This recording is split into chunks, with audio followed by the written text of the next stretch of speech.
Hello. I think you can see. Hi. As you know, dinosaurs will return to Earth in five years. I think I'm gonna have to get my dad's glasses on.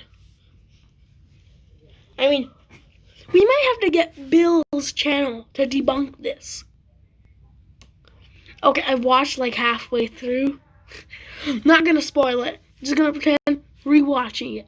Anyways, these are not my glasses. These are my dad's. I can barely see through it.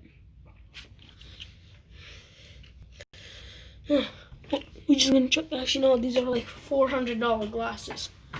Don't play with expensive things, kids. You have $1 million.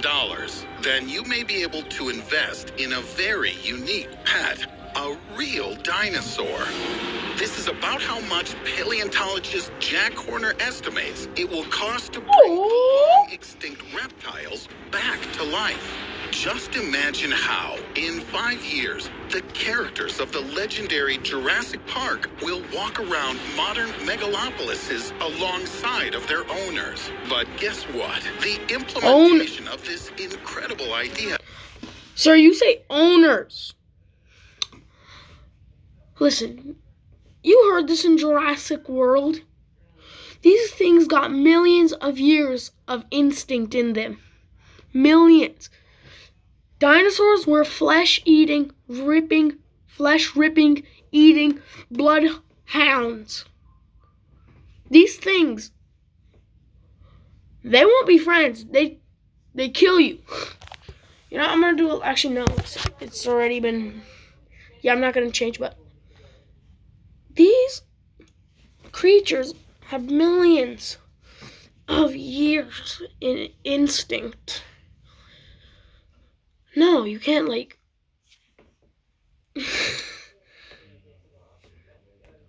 well, you can tame them, but... So, what are we missing to clone dinosaurs just like Dolly the sheep? Of course, a DNA sample.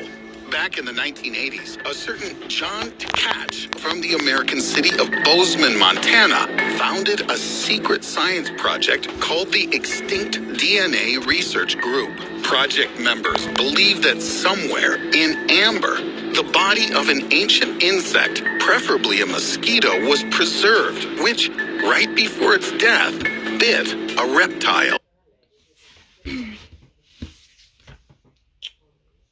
What? You see,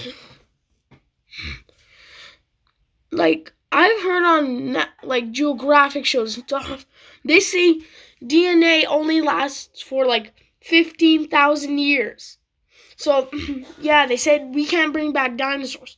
I mean, something else is going to happen, but I shouldn't spoil it, so I'm just going to say that because I really want to say something about it. But they only have 15 years of lifespan of DNA. So, yeah, they can bring back extinct Cenozoic creatures. Like, you know, resurrection of the woolly mammoth, Tasmanian tiger, saber-tooth cat, even the passenger pigeon.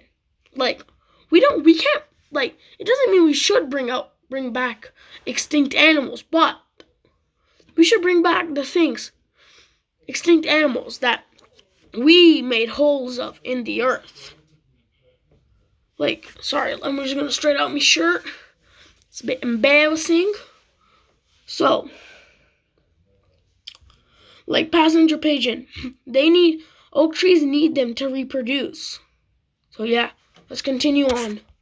So, in the digestive system of these bloodsuckers from the past, could be the remains of a stranger and ideally dinosaur DNA. This fantastic hypothesis formed the basis of the best-selling book by Michael Crichton, Jurassic Park. Alas, even having studied millions of samples of insects frozen in amber resin, the researchers recognized the complete folly of this venture. So, scientists proceeded for 15 years to search for traces of DNA in dinosaur fossils. Paleontologist Mary Schweitzer managed to find blood cells, blood vessels, and some proteins. one of which was collagen in the remains of these ancient reptiles. But it turned out that this find was not enough for the resurrection of dinosaurs. A team of experts from Manchester analyzed the traces of collagen in the remains of a Tyrannosaurus and came to the conclusion that the isolated collagen bears similarities to the collagen of ostriches, and it makes no sense to use this organic material. Australian scientists finally put an end to the dream of cloning dinosaurs, making a sensational statement. The complete destruction of genetic material occurs after 6.3 million years. Given that dinosaurs became extinct about 65 million years ago, there's no chance of finding their genes. But scientists didn't let this get them down for very long. Yeah, like I said, 65 million years of genes. My friend, 15,000 years of DNA lifespan. That's all they got. Until they break down, like, crack away and decompose. So, yeah, as I said earlier, ain't gonna happen. Many Geographic shows said, we ain't got preserved DNA. That's not gonna happen. But there's something that's gonna happen. Jack Horner, a paleontologist who worked on Jurassic Park and the rest of the Jurassic Park series, suggested resurrecting the dinosaurs in a completely different way. His bold design is called Chickenosaurus. All that's needed to bring his idea to life is to wake up the preserved but inactive dinosaur genes in the chicken embryo. So you might ask, are birds really dinosaurs? Horner will tell you, yes, of course. Therefore, we just need to change them so that they look like dinosaurs. The first step is to start with the modern descendants of dinosaurs. It's known that birds and alligators are evolutionary descendants of theropods, bipedal carnivorous dinosaurs, which include the Velociraptor and Tyrannosaurus rex. The only thing left... Nope. Nah, Pops. I ain't got your walkies. Just making a YouTube video. Do you need help finding them? Okay. Thanks for letting me continue recording. Is to What solve a nice three dad. basic genetic engineering problems that will lead from an ordinary chicken to a creature similar to a miniature velociraptor. This is the formation of a long tail, the development of a beakless, toothy head, and the creation of limbs with fingers and claws instead of wings. The scientific community did not take Horner's venture seriously at first. His project was more like, of course, therefore we just need to change them so that they look like dinosaurs. The first step is to start with the modern descendants of dinosaurs. It's known that birds and alligators are evolutionary descendants of theropods, bipedal carnivorous dinosaurs, which include the Velociraptor and Tyrannosaurus rex. The only thing left is to solve three basic genetic engineering problems that will lead from an ordinary chicken to a creature similar to a miniature velociraptor. This is the formation of a long tail, the development of a beakless, toothy head, and the creation of limbs with fingers and claws instead of wings. The scientific community did not take Horner's venture seriously at first. His project was more like a fantastic plot for a new dinosaur saga than a serious initiative. But in 2015, his followers, Arhat Abzanov from Harvard and Bart Anjan Buller from Chicago, were able to grow chicken embryos with... Okay. I'll be back in 2 seconds.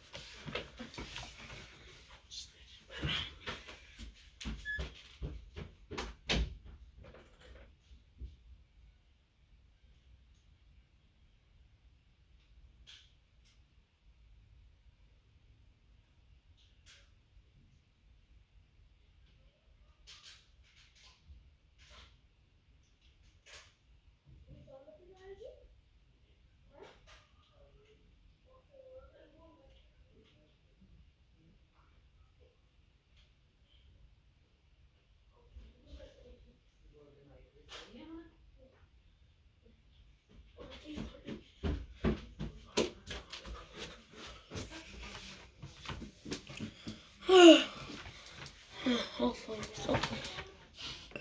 Reptile faces instead of the usual bird's beak. They sought to understand how, at the molecular level, the process evolved for turning snouts into beaks in reptiles or future birds. The scientists introduced chemicals into the chicken embryos that block the activity of special proteins responsible for beak growth.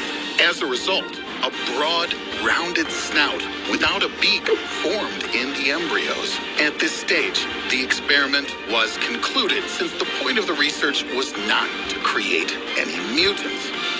Scientists figured out tooth development even earlier. In 2006, Matthew Harris, in his laboratory at the University of Wisconsin, found a way to stimulate a gene that is responsible for the appearance of teeth. Activated it and bred chickens with teeth. And now, according to Horner, we can make teeth, however, without enamel, since that gene was lost by birds. To make real dinosaur teeth, you'll have to create several transgenic individuals and bring the gene for enamel back. In 2016, the scientific world was again shocked by strange news. Chilean scientists managed to grow a chicken with dinosaur legs. A team of biologists and geneticists from Chile had grown the embryo of an unusual transgenic chicken whose legs resembled the hind legs of dinosaurs. The main difference between birds and dinosaurs, as the researchers explain, is the arrangement of their fibula. In dinosaurs, the tibia and fibula are approximately the same length, while in all birds, except for penguins, the fibula is much shorter than its big sister.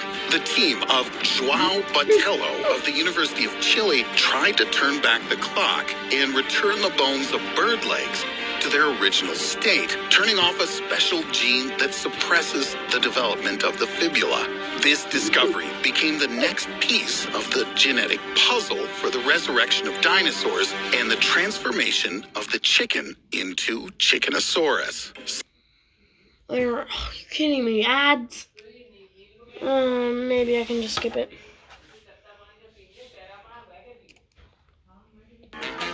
No, not these ads.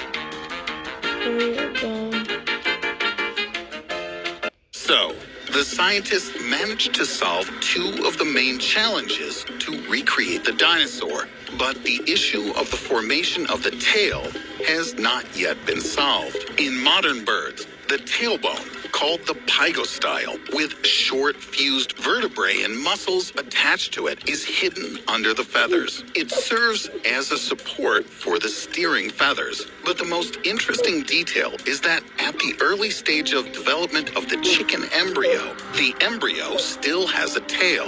At some point, a genetic switch flips and the tail disappears. Horner's team studied all the available information about the mechanisms of tail formation in vertebrates and brought out 23 mutations that cause a similar tail shortening in mice. It remains still to be determined which among them gives the birds short tails. Turn them off, and then fluffy chicks with long tails like a dinosaur will appear. So far, this is only in theory. All that's been done up to now is to attach artificial tails to chickens to recreate the dinosaur's gait. During the experiment, the researchers found that in a chicken with a tail attached, the center of mass is shifted back, which causes a more vertical position of the femur when the chicken is standing, and a greater displacement of this bone during movement. But Horner considers the return of forelimbs to the Chickenosaurus the easiest step. An X-ray of the chicken wing shows the same bones as are found in the forelimb of a dinosaur. They don't need to be produced. Apparently, the paleontologist has left this final stage for dessert. The team working on the high-profile Chickenosaurus project believes that a little more research and the Chickenosaurus probably got the tail will be covered born. or something. Horner himself Maybe the estimates arms. the finishing touches Arms are probably will more require easier. about $300,000 Well, that's to what I $1 million think. and 1 year of painstaking work. Says Horner, I don't see any difference between a Dino chicken and a Chihuahua. This is just another genetically modified animal. The paleontologist connects the future of the project with the development of the CRISPR-Cas9 system for targeted genome editing. In just a few years, this system has demonstrated such potential that it can change almost any living organism, including humans. Of course, there are risks. CRISPR still encounters errors when changing the genome. Nevertheless, the system remains the best tool for gene editing. And according to Horner, this is exactly what scientists have been waiting for in order to finally resurrect the dinosaurs. But not all of his colleagues agree that the project needs to be brought to a successful conclusion. They ask themselves, what will the consequences of such a gross interference in the genome of a complex organism be? Can we take the liberty and spin the wheel of evolution back? And there's some truth to this. We're so preoccupied with the creation processes that we forget to ask ourselves, do we have a moral right to do this? In the future, how will similar genetic experiments turn out for humanity? Write in the comments if you'd like to go for a walk in this Jurassic Park. When the video gains 15,000 likes, we'll tell you how far scientists have come in resurrecting mammoths. In the meantime, the instructions are like, comment, and subscribe. I'm going to say I'm going to watch another. We're watching mammoths. This is going to be another long vid.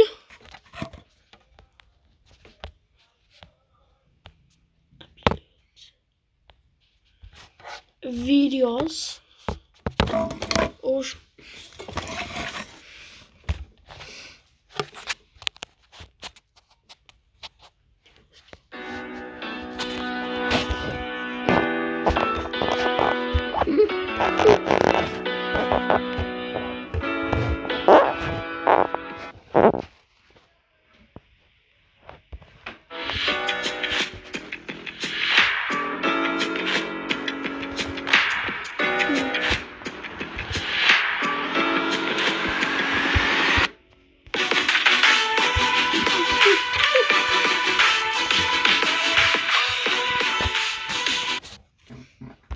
I don't know, but I can't find mammoth.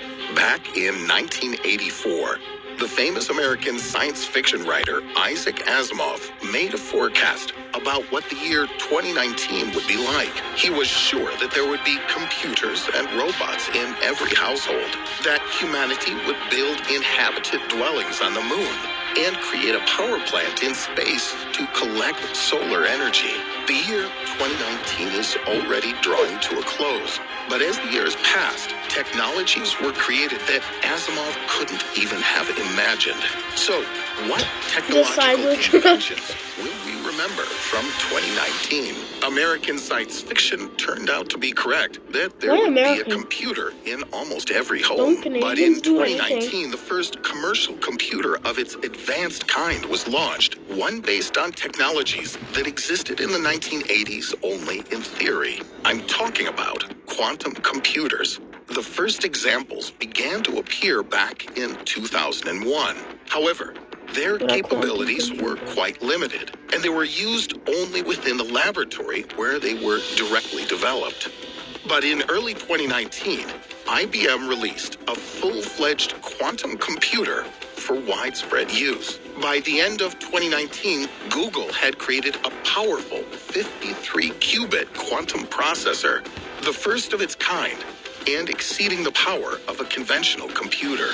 The qubits in a quantum computer are similar to 0 and 1 in ordinary computers. Only in contrast, one qubit, like any quantum object, can be in several states. That is, a qubit is in all possible states of 0 and 1 at the same time. That is, a qubit can be in a state of 0 or 1 or both at the same time. This allows you to perform computational operations much, much faster. Thus, the Sycamore processor from Google was able to make a calculation in 200 seconds, which would have taken 10,000 years for for the most powerful Summit supercomputer. Summit consists of 4,608 computing servers and is capable of handling more than 6.3 billion operations per second. But even with such impressive specifications, it's significantly inferior to a relatively small quantum processor. Another important technology associated with quantum computers is teleportation. This trick isn't quite perfected enough to be used on a human, but in 2019, scientists managed to conduct the first comprehensive teleportation of a quantum qubit, a more advanced three-dimensional analog of a qubit. A qubit, unlike a qubit, can be in three states at the same time. That is, the number 2 is added to the 0 and the 1. Qubits interact with each other thanks to quantum entanglement. One qubit instantly transfers its state to another using a photon of light. This will make even more powerful quantum computers than Google has now, as well as creating an unhackable internet. In addition, in 2019, there was a real boom in the development of artificial intelligence. You know what? In I'm just gonna each leave it sphere up of here. human life, artificial intelligence I began hope to you enjoyed. I know you might want to still, you're still interested, but I hope you enjoyed watching. Please make sure to like and subscribe. So yeah, hope you enjoyed. Bye bye.